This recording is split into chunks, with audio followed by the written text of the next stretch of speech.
Does money buy happiness? In this episode, we talk about what brings true happiness and tools that you can use to bring happiness into your life. Are you a working professional but struggling to balance the workload of your career, family, obligations, and preparing for your financial future? If so, this podcast is for you. You've spent years learning your craft, and now it's time to focus on your financial future. This podcast will teach you what you need to retire wealthy and happy. Let's dive in.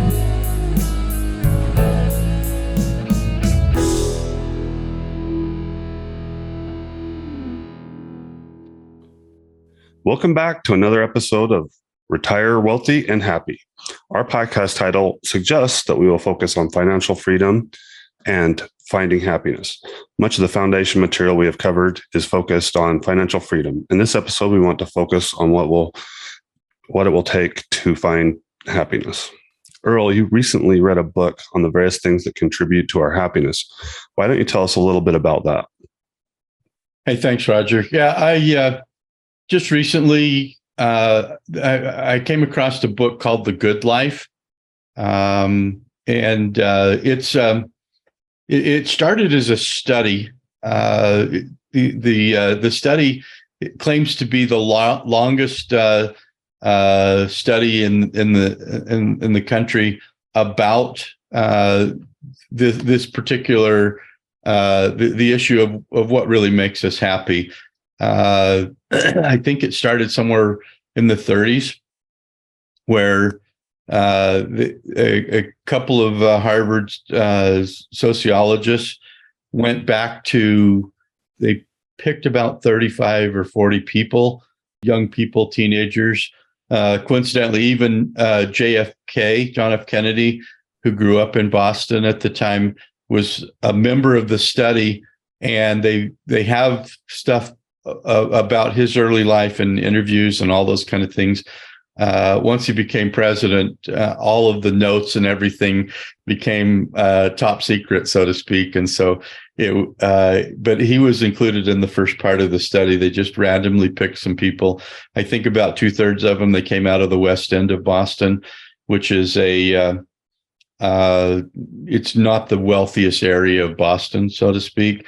And then about 1/3 of them they picked from people who may have gone to Harvard, young kids that were either in Harvard or preparing to go to Harvard. So they were able to follow these people's lives over a long period of time, and they came up with some suggestions of what it was that makes people happy. And we spend a lot of time here talking about attaining financial freedom. I know when we set up the title to this podcast, we talked about changing the title from just finding financial freedom to what it is that makes us happy. And it's kind of an acknowledgement, at least between the three of us, that we don't think that just acquiring wealth is ever going to make anybody completely happy. So because so much of the foundational stuff that we've done already is really focused just on making us happy, we wanted to take and just throw a little bit in here just to acknowledge that pure wealth, I don't think, is going to make anybody happy. And that was what this study supported. So much of what we do is focused on being wealthy. Even in this podcast, we wanted to just take a little bit of time and acknowledge that your pursuit of money or acquiring a tremendous amount of wealth is probably not in and of itself going to guarantee that we're going to be happy. So as I looked at this book, I wanted to take a little bit of time. It's very interesting in the analogies that it came up with. I want to just take a second and read this intro into the book, and it'll kind of explain. It says, "Want the secret to the good life? Wallenberger and Schultz give it to you in this magnificent new book, based on the longest survey ever conducted over people's lives, the Good Life reveals who winds up happy and who doesn't, and why, and how you can use this information starting today. So to summarize, let me share a couple little quotes from the book. It starts with the question: would you choose to put more money into a savings account each month, to change careers? Would you decide to travel more? What single choice could best ensure that when you reach your final days and look back, that you feel like you've lived a good life?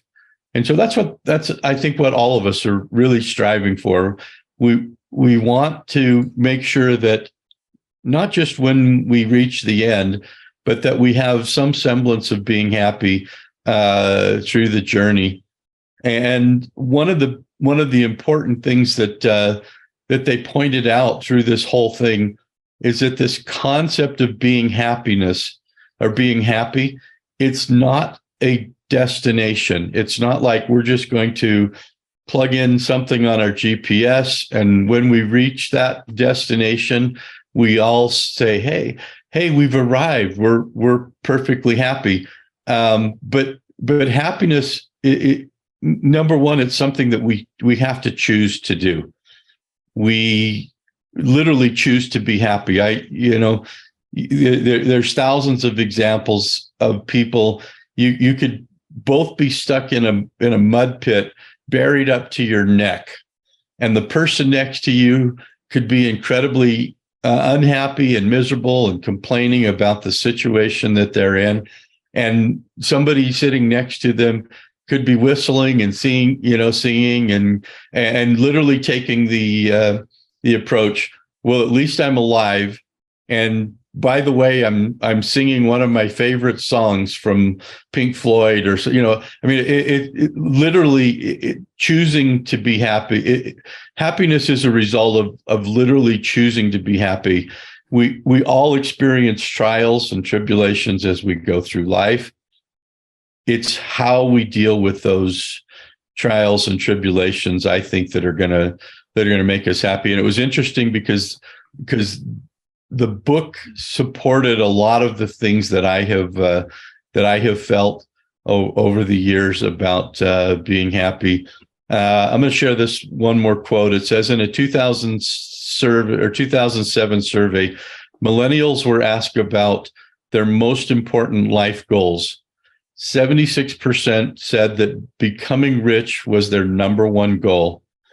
50% said a major goal was to become famous. It says more than a decade later, after millennials had spent more time as adults, similar questions were asked again in a pair of surveys. Fame was now much lower on the list, but the top goals again included things like making money, having a successful career, and becoming debt-free. It says these are common and practical goals that extend across the generations and borders. In other words, it's not just our generation or our parents' generation that focused on making money, but it's been a focus for a long, long time. And Ben, you used the word hedonistic pursuits, which the book also talks about that.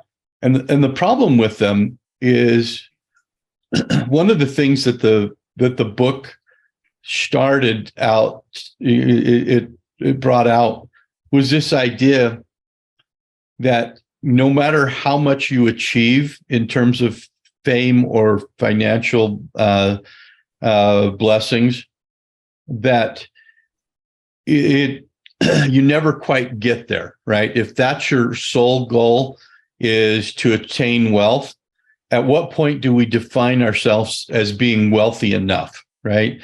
And so it becomes this never-ending pursuit of, I'm not quite there today. I've got 3 million, but I won't be happy until I get 5 million, right? And when you hit 5 million, you're like, what else did it bring to my life, right? It didn't bring noticeably anything more to your life. It gave me more expensive vacations and more expensive toys, and the the book points out that all of those things add to our lives. It is not about financial freedom won't contribute to your happiness, but it's not the ultimate aim that's going to do it. And that's what it seems like a very honest approach to this concept. So much of the time you have the idea, well, financial freedom is not important at all to being being happy, or you have the complete opposite, that he who dies with the most toys wins the game of happiness. And I don't think those are either concepts that are completely accurate. But they did establish this concept that, and this is, I think, is why so much of our focus is based upon acquiring wealth. That the concept was that in order to have a pretty high success at being happy, that there's a base level of income, and it's a pretty nominal level. I think they defined it as about 60 or 70,000 a year, or something along that in that range. And the idea is, if you live well below the poverty line, you're going to struggle putting food on the table. You're not going to be able to acquire healthcare, medical, things, and you're going to be so focused on just surviving that you're probably not going to have the time to stop and smell the roses along the way. Which I really like this idea that financial freedom is going to help and benefit you in the process of obtaining happiness, but it's not the ultimate goal. And that the truth is, there were a lot of people in this study that if they compared their life to my life, at least today, they ended up with not a lot of money, right? They had real jobs and lived in modest homes, but they defined themselves as being happy. And the reason that they did that, and this was kind of the point of the book that I took away, is that most of our happiness is going to revolve around our associations. The people that we associate with, those people that we call friends. It probably starts when we're young, and the relationship that we had with our parents. And the book acknowledges that not every one of the people in the study had good relationships with their parents, and that doesn't necessarily define your ability to have happiness. Because again, happiness is this journey that we go through, and it's about taking where we're at in life and trying to make it better, but also not being so upset about where I am today versus where I'd like to be, but accepting the fact that we're on this journey and just enjoy the time as we're moving along. So the study also pointed out that there's really nothing about fame that's going to make you truly happy. It's kind of an illusion. There was no evidence whatsoever that those people who ended up being very famous ended up being more happy. They may have the outside illusion that they're happy, but the most important things that the book pointed out is that our true happiness, when people got close to the end of their life, the ones that defined themselves as truly happy were in a relationship of caring. They had love for someone other than themselves. They, in most cases, they had children that that had become an important part of their life. Not that you have to have children to be happy, but it was those relationships that blessed their lives, and it wasn't even defined as husband and wife. It could have been significant friendships that we've acquired, but I thought it was really, really important that the thing I took away from this was spend your time developing those relationships, those family relationships, those friendship relationships, that when the time comes, and the book pointed out, that there's not a single one of us that's going to get out of this life alive, right? It is a part of the life process. It's a part of the life journey that we're going to spend our time and overcome obstacles, focus on things that we think bring us happiness, and but the ones who as they got close to the end, the ones that were the happiest were the ones that had significant outside relationships, that they felt love and that they were able to give love to other people. So it was a really, really good read. I don't know that there was any new concepts necessarily for me, but it confirmed a lot of the things that I have kind of believed about my life, and those things that I think have provided a significant amount of happiness for me. Hey, Earl, those are a lot of great comments about happiness, and I think we're going to dive a little bit more into that. But before we do, I wanted to kind of bring it full circle and touch on a concept we discussed in a previous episode. A few minutes ago, you were talking about in that study that people, once they get to a certain level of income, getting above that doesn't really increase their happiness much. And you were throwing out a number somewhere between 60 and 70,000. I wanted to do a quick example. In our previous episode, you were talking about that in order to have $1,000 a month in passive income, you needed about $150,000 invested in at about an 8% annualized return. So I did an example based on $80,000 per year. If you wanted to receive $80,000 per year in passive income, roughly the number that you need is about $1 million in net worth or money invested at an 8% return to produce an $80,000 per year passive income. So if I'm throwing out the number 1 million, it might seem like a large number, but the reality is if you put goals together and you work towards achieving it, you can definitely achieve a net worth of $1 million, and you can have that passive income of $80,000 per year, so that you can have what the studies teach is the level of income you need to have true happiness in your life. So, I mean, if you want more than that, obviously you can reach for it, but it sounds like, using our example from previous episodes, if you could get $1 million of your net worth invested, you could be producing about $80,000 per year. Any follow-up thoughts on that, Earl?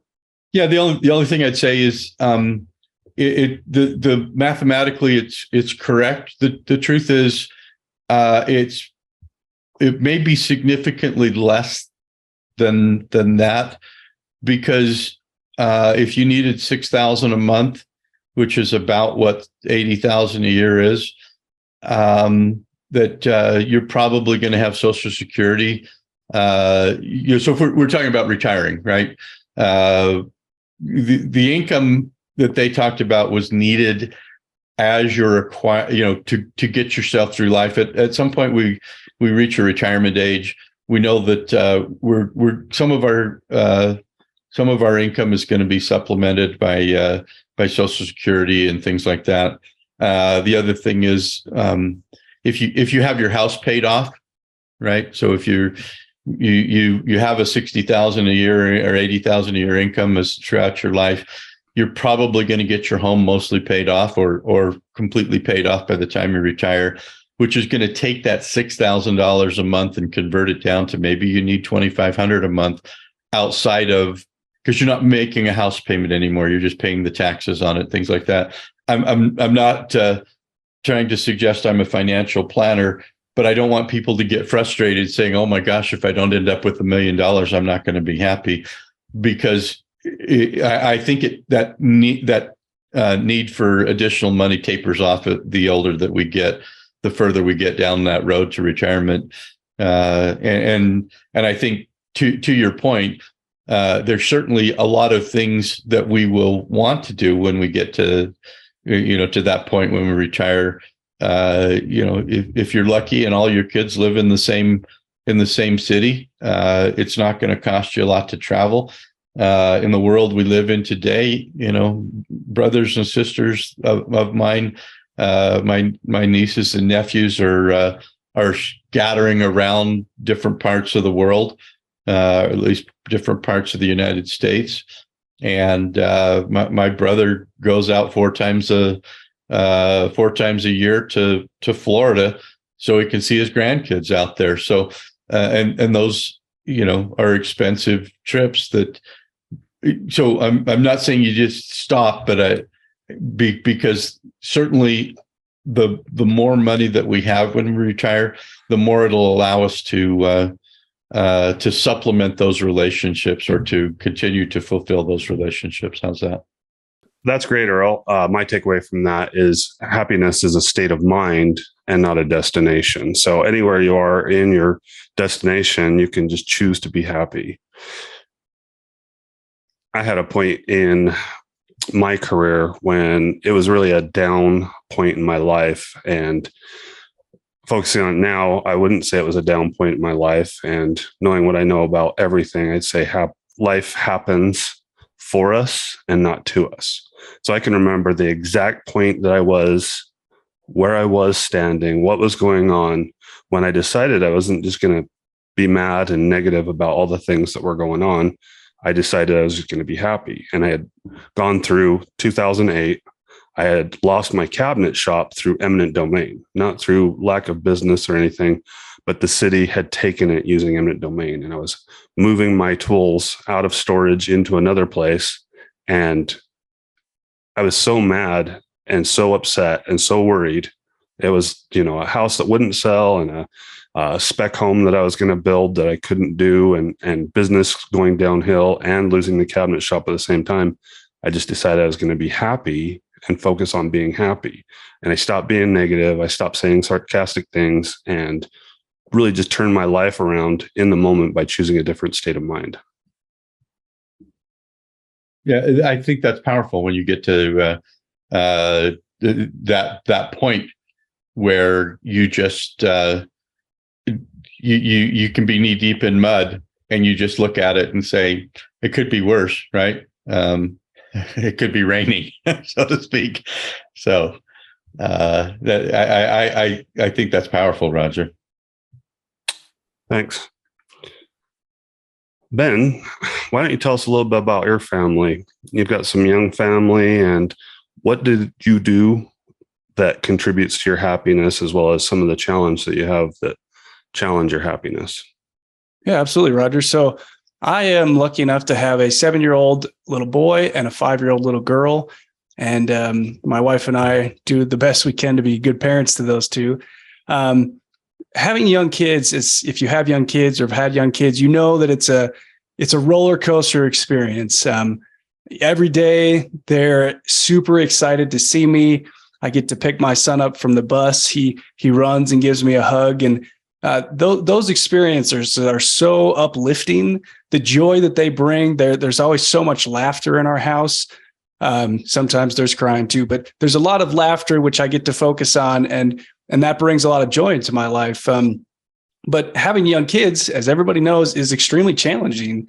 I work from home, so they'll come and see me all the time. It's a little bit of a distraction, and it's hard to focus sometimes on the stuff I should be doing, but I do my best to enjoy those moments when they do occur, because I know that at some point, hopefully not too soon, but in the future, but at some point in the future, they're going to turn into teenagers and they're not going to want to hang out with me as much, and they're going to go off and do their own thing, and eventually they'll move out. So I have to do my best to live in the moment and enjoy the joy, enjoy the experience of them every day, and the laughter and the happiness that they bring to me.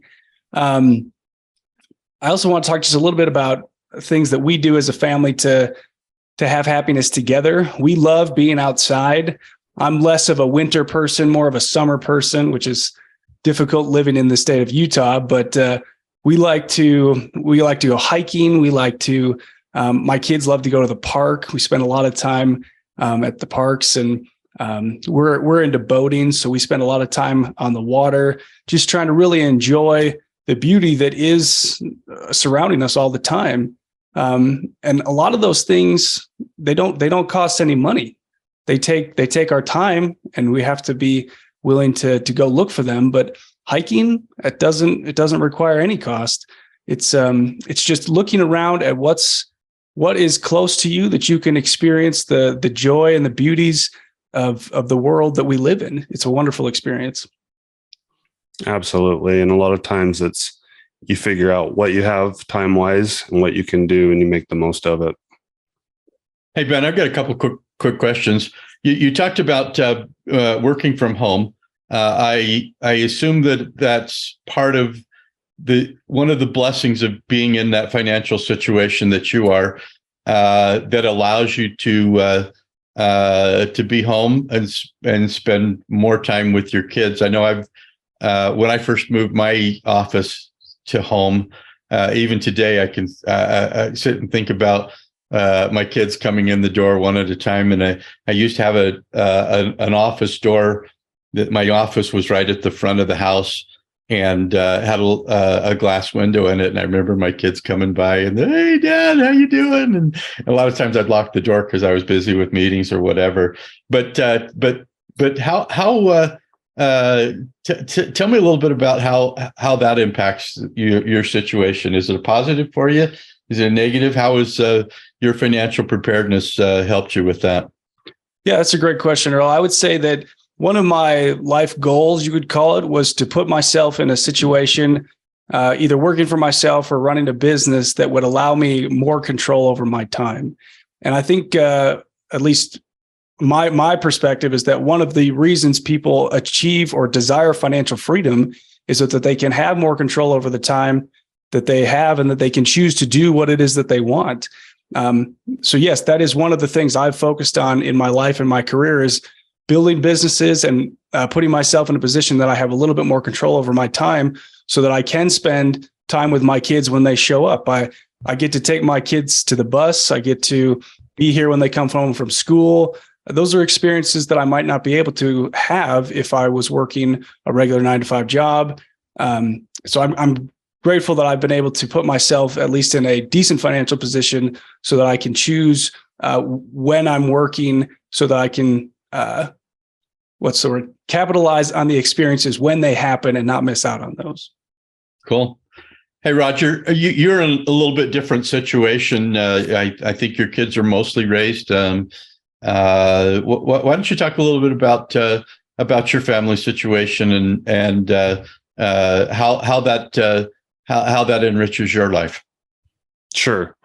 So in my situation, we have, between Bonnie and myself, we have 8 kids. Most of them are grown up and doing their own thing.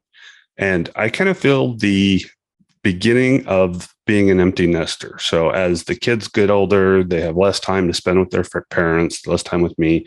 They have a lot of activities and things. And so one of the things that I've done is I have a couple of family members that work for me. My oldest son and my second son are both working on my flips, some part-time, some full-time, depends on the time too.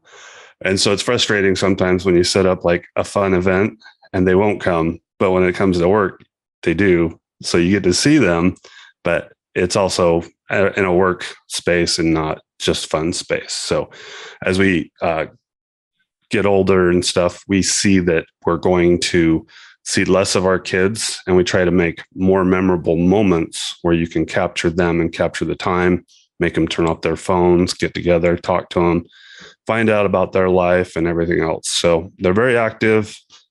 Jonathan and Zachary are both big time into snowboarding. Jonathan's an avid fisherman. He's gone ice fishing multiple times already this year. And it's hard sometimes when it's like, hey, get this done, get that done. What are you doing this weekend? We're going to have some fun. Oh, I got, a list of activities that I'm not going to join you on. Hey, Roger, I wanted to ask you a question. Since you're in a slightly different stage of life than I am, and our listeners are going to be all over the place in their ages, you've got plenty of children that you get to experience at this age of life. Is there anything you would have done differently or wish you had done differently at a younger age to be able to spend more time with your kids? Or is there anything, regret might be the wrong word, but is there anything you wish you would have done differently when you were raising your kids? I don't think that a good parent will talk about a lot of regrets in their life. I do see some things that could have been done differently, and seeing that I'm no longer with the mother of those children, there's definitely going to be some regrets in that space. At this point, I would say living a little closer would make a lot of the visitation easier. I do think that you have to have a very wide and opening life in order to spend time with them. I'm glad that I can pretty much choose whatever I want to do every day, because I don't have to actually go in and see them, but I get to. Life doesn't happen to us.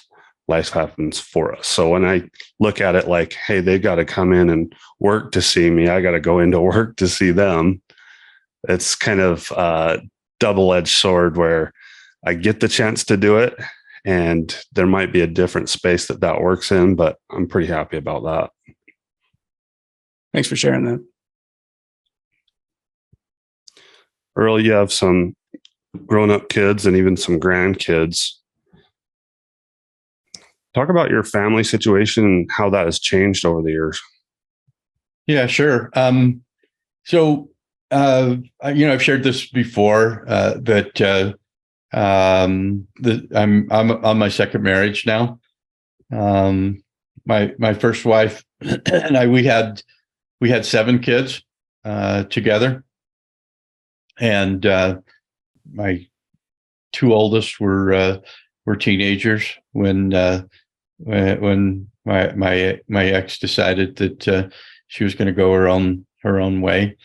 I remember the impact that had on my life. I was, quite frankly, I thought I was too old to go back and start over raising more kids. I think my chief goal in life, and I've always been driven to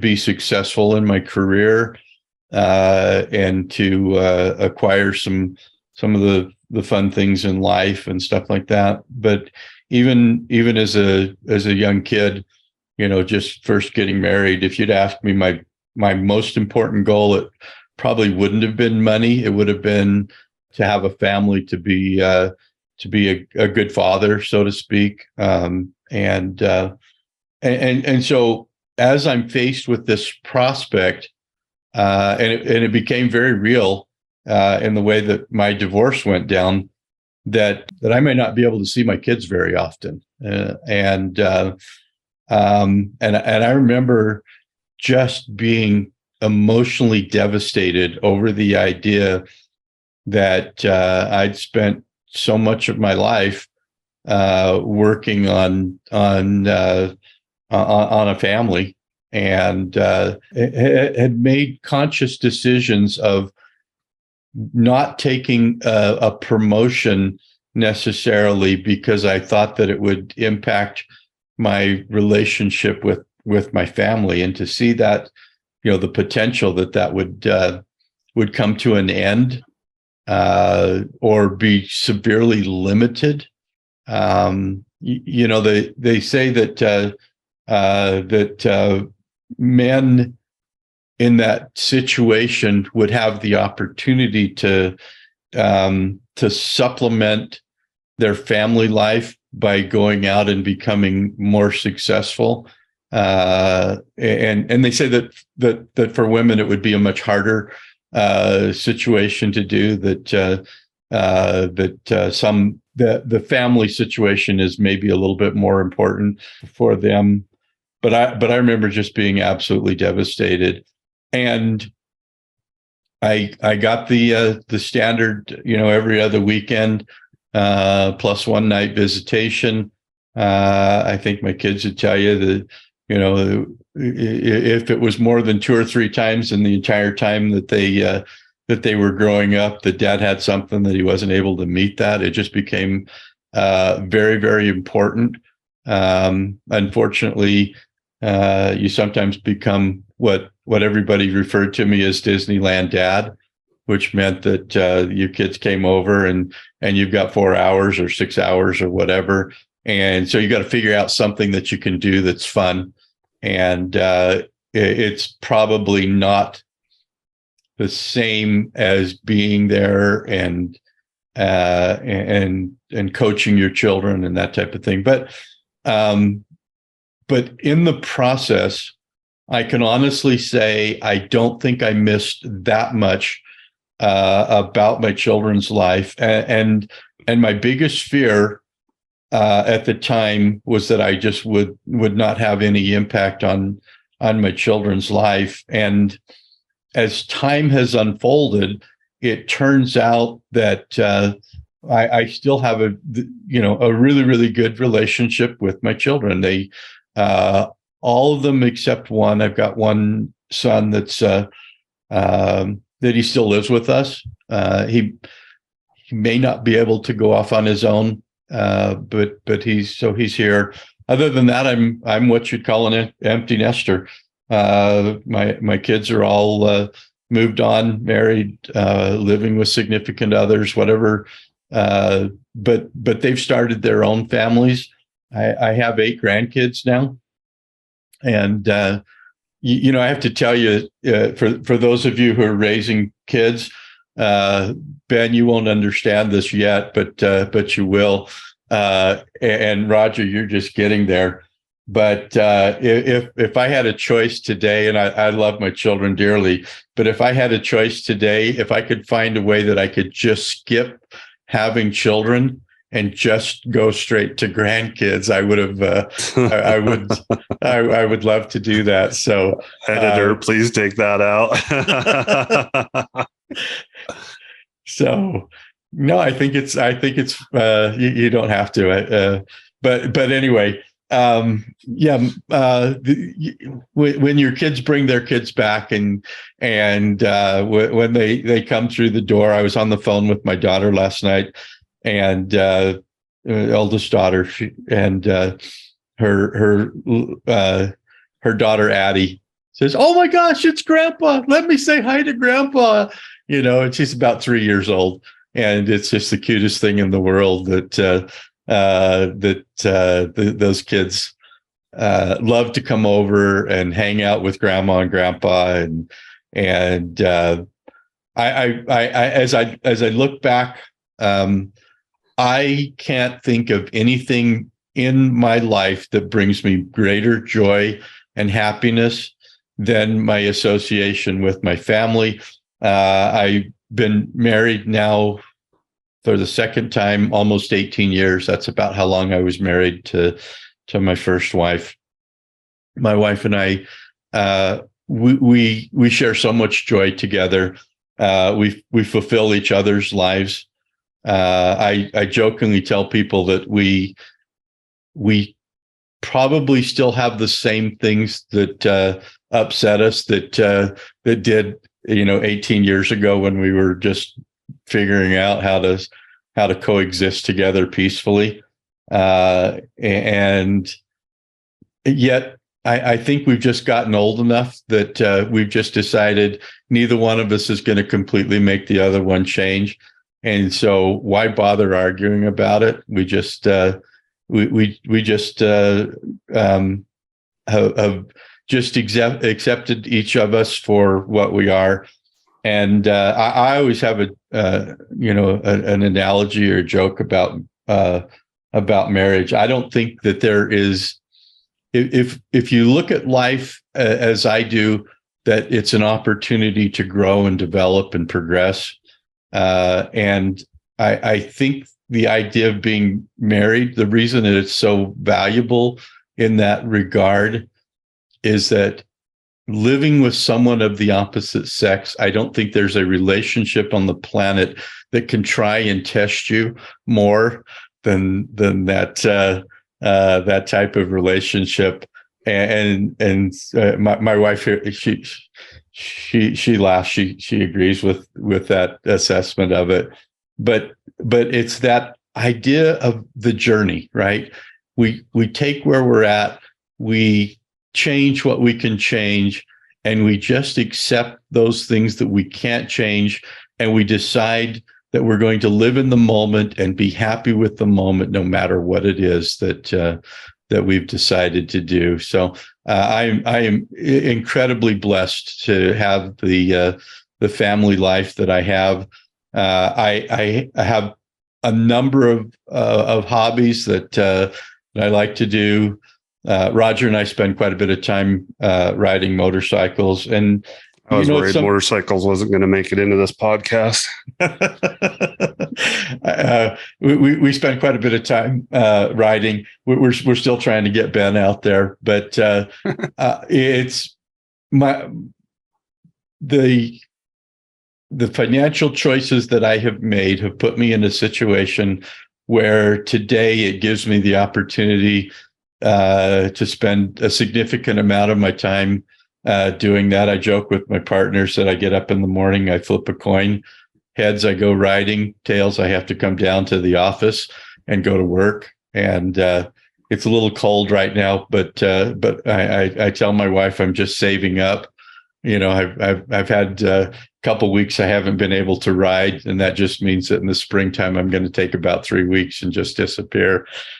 So anyway, the financial choices we make certainly add to and benefit us and allow us to do some of those things that we really, really enjoy. And I believe that all of those things add to that ultimate happiness that we experience. But I don't think it necessarily has to be expensive. I think it's just finding those things that are meaningful in our lives and just making sure that that we spend the appropriate amount of time on those, and don't spend all of our time just worrying about how much money we can make, or I got to work 80 hours a week, or I'm not going to, I'm not going to be able to go to Europe this year, or those types of things. So, Earl, I've got a bit of a silly follow-up question for you. You've already done a good job telling our listeners about your passion for riding motorcycles. This is a hypothetical question, Earl, so don't get too stuck on it. If you had to choose between motorcycles or your kids, what would it be? Oh, my goodness. You have really, really pushed the envelope there, haven't you? Now let's make it more serious. That one we already know the answer to. Would you choose between motorcycles and your grandkids? Oh, as much as I love the motorcycles, I think, and I get a tremendous amount of joy from riding, but I honestly, in all honesty, my kids, my grandkids, my wife brings me a lot more joy in life than any of the hobbies that I have. And motorcycles are not just about riding. They take me out to, it's vacations. It's all those things combined, but I honestly would trade all of those to save the life of my wife or one of my kids so that they could spend a little more time with me. That's the honest truth. Very heartfelt. Thanks, Earl. All right. Ben, can you share some strategies that we and our listeners can use to bring more happiness into their life? Absolutely. Before I jump into those, I want to read a quote that I got recently from the New York Times. And we were talking about this before the podcast. That's why Earl mentioned this word. The quote is, "The constant quest for the things we don't have is called the hedonic treadmill. It means that when we get what we want, whether that's money, a job, love, or a new house, we may get a burst of happiness, but we quickly settle back to our previous level of happiness and then start thinking about the next thing that will make us happy. So we've spent a lot of time on this episode talking about our relationships with people and how that is really the core of what truly brings happiness in our life. We also wanted to throw in just a couple of other strategies that you can use in your day-to-day life to help build that core of relationships. So the first one I want to touch on is self-care. And I want to share a quick story that will help bring this home a little bit. So several years ago, I had made some pretty good investments in real estate, and I was able to be in a pretty decent financial position in my life. But I wasn't doing a great job taking care of my health. And because of that, I had always had this goal in life to do really well financially, and I thought that was the end all be all. And I got to the point in life where I was set up decently financially, but because I wasn't taking care of my health, I started to have panic attacks. If you've never experienced a panic attack, I don't urge you to try it. It's really not comfortable. I thought I was dying. And when I started to look at my life and what was going on, I realized that there was a lot of things I wasn't doing that are pretty basic that can really impact your quality of life and your happiness. So pretty simple though. Exercise, getting enough sleep, focusing on what you eat. All of those things are self-care items that really help just have a baseline of bringing happiness into your life, because I'm here to tell you that panic attacks do not bring happiness into your life. A couple other things you can use to help with self-care. Meditation is a great way to relax yourself. And I also want to throw in here that therapy, whether that's couples therapy, individual therapy, those are things that aren't talked about enough, but everybody has issues in their life, and meeting with somebody who's a professional to talk through them can really help to improve the happiness that you experience as a human being. A couple other things to throw in here: practicing gratitude. That can be being grateful for things out loud. That could be writing in a gratitude journal. Roger, I know you had made some comments about gratitude. Do you want to throw anything in here? Yeah, it's a very important thing. I see a lot of gratitude from the most successful investors that I know. And I think it's very basic that whatever you go over and you list in your mind over and over is going to control how you feel. So if I go through and I say, well, I have this real estate investment that's going south. I have this real estate investment that's not making as much money. I have such and such money problem. I have such and such bad thing going in my life. That's going to control your psychology to a point that you're going to be depressed and upset. But if you use gratitude, then you can have the opposite and have happy feelings. So if you start with even the smallest things, I'm here. I have a choice of whether I go to work or don't go to work. I can put a smile on my face because I can think of a happy thought, and you list everything over and over. I'm going to get to see my kids this weekend. I have a fun trip planned in the future. I have this level of success. I have ability to change this thing going forward. I can just keep adding them together until I'm happy. Thanks for sharing that, Roger. Another thing I want to throw in here is ditching your phone. Smartphones are really a new thing. If you think about it, they haven't been around for much more than 10 years. And I would argue that right now, a lot of people are distracted by their phones, and we can be in a situation where we might be in the same room with a loved one or a good friend, and we're distracted by things on our phone. And I challenge you, when you're in the moment, to really be in the moment and not get distracted by your phone. Or when you're by yourself, there's other things you can be doing than scrolling through your phone. There's the next thing I want to talk about is getting into nature. Like, put your phone down, go for a walk, enjoy the beauty that's around you. And I guarantee you that will bring more happiness into your life. Another thing I want to talk about as far as happiness goes is giving back. And Earl, Roger, if you have any comments on this, I'd love to hear it. But when you serve somebody else, it brings a happiness into your life that you really can't get in any other way. I've had a couple opportunities in life to go serve people from with my church and just service projects in the community. It's a feeling. The feeling you get when you serve people is just so wonderful. So I would encourage you to give back in any way that you can. Earl or Roger, do you have any comments about what you've done to give back or ways people can give back? Yeah, I think service to others can be such a wide spectrum. It can be anything from holding the door open for the next person to go into the gym, or it can be a charity. One of my favorites we've done many years in a row now is we go and collect money and food for the food bank. And when you sit down and think about it, it's like I could eat whatever I wanted. I can go wherever I want and eat. I can go to the kitchen, and there's hundreds of meals before starvation.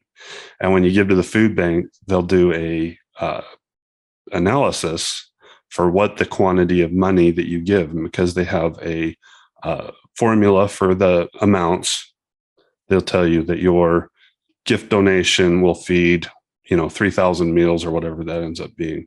And so you can sit there and think, somebody out there that didn't have food is going to have a meal. And it's not just one, it's 100 or 200 or 1,000. And it really brings a warm feeling to your heart, knowing that somebody without is going to have. Thanks for sharing that, Roger. Earl, do you have any comments there?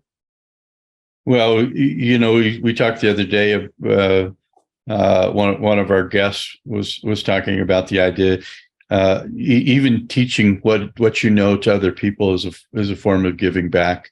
And I had an opportunity to speak on a number of subjects, and spent quite a bit of my time mentoring people to get into the real estate business and help them figure out what to do. And it really adds to my understanding of the subject matter, but it also, I think I get more out of it than those people that I coach. It's the same thing, as being a parent. It's the same thing. You think of it as that you're giving back. And the truth is, I think in the end, we get more from it than we could ever possibly give back. Thanks for sharing that. The last strategy that I wanted to talk about today is spending money, but not on stuff. So when I look back at my life, and hopefully Roger and Earl have a similar mentality, when I look back on my life, I don't remember many of the things that I bought, but I do remember the experiences that I had with people that I love. So when you're thinking about bringing happiness into your life and your family's life, focus on investing into things or experiences that will be a great memory for you and for the people around you. A quick story to share on top of that. I've always had the dream of making millions of dollars and being extremely wealthy. I have the privilege to be surrounded by a few people in my life that have done really well financially. And I like to look to them as an example and also to see what their life is like. And I had this illusion that if I could get to a certain level of wealth, that everything in my life would just be so much easier, that I would be super happy and everything would be really simple. But when I look at other people that have done really well financially, and I truly look at what's going on in their life, things aren't easier for them. The money that they've achieved is not bringing them true happiness. They're still struggling with the same things that I struggle with every day, even though they have financial security. So this is, I think, what Earl was trying to focus on with this book is that the wealth that we create obviously helps to support our life. Everybody needs to eat and shelter, clothing, etc. But getting millions and millions of dollars is not going to make you a truly happy person. And like Roger said, focusing on right now, not the destination, but choosing to be happy in the moment is really what we need to be striving for. And these strategies are just some suggestions on what we can be doing every day to help us get to that point. But it really comes down to making the choice for ourselves so that we can be happy. That's great, Ben. Ben and Earl, do you have anything else you want to share about your lifestyle or what you do to contribute to your happiness? I don't know if I have anything else. Earl, you got anything you want to share? I just, just a summary of, we've said a number of things already, but But I think it's within each of us to, I don't even want to say find happiness, but we decide to be happy by learning to love those situations that we have. I know my life hasn't always been what you would consider, a perfect picture, the Norman Rockwell picture or whatever. But as I look back, like Roger said, I don't know if you look back and say, I would have changed this or that or whatever, because all those experiences have added to my enjoyment. Sometimes you go through difficult times so that you appreciate the really good times when they're there. But you don't have to decide to be miserable just because things aren't going your way. Again, happiness to me is it's a journey, and just enjoy the ride. I think a number of people, it's a very common statement. Time is short. We all have a short amount of time, and I think the important thing is spend that time doing those things that are going to bring you the ultimate amount of happiness. And it's really to have some sort of balance in your life. That's great. Thanks, Earl. To summarize, I would say that, you have a lot of different things that are going to be going on in your life, and you need to focus on gratitude and happiness. Once you do, it's a state of mind where it's not a destination where you'll get there one day, but I decide to be happy today. There's going to be a lot of cliches that I can name, and when it comes to this, there's a lot of different people that say a lot of different things that come to mind. So, Tony Robbins is going to be life happens for us, not to us. When it comes to parenting, I either win or I learn. And you really need to focus on just being happy and not the pursuit of money and the end game being happy. Any other things to add to that, guys? I think that was a good summary.